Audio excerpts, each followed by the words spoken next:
Gisulod ang balay di sa tina.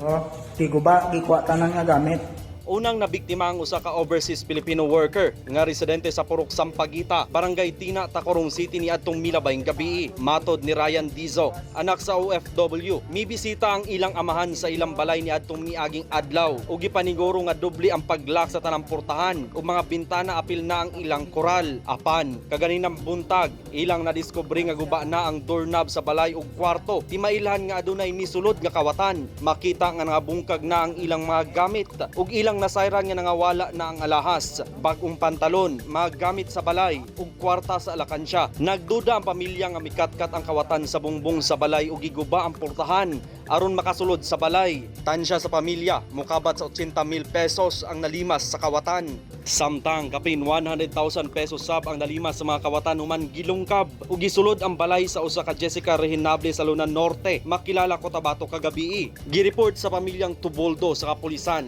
nga sinsilyo na lang ang ilang natilok human gibuak sa mga kawatan ng ilang alakansya. Apan ang ilang gikatingalahan kay nganong wala sila nakamata sa diyang gikuha sa kawatan ng alakansya nga ilang gibutang sa ilang uluhan sa ilang pagtulog. Gibutyag sab sa pamilya nga gisulayan pa og dala sa mga kawatan ng ilang motor. Apan swerte nga nakalak kini ug wala nila naapil ug limas. Marvin Revilla, Newsline Philippines, Province of North Cotabato. Stay safe.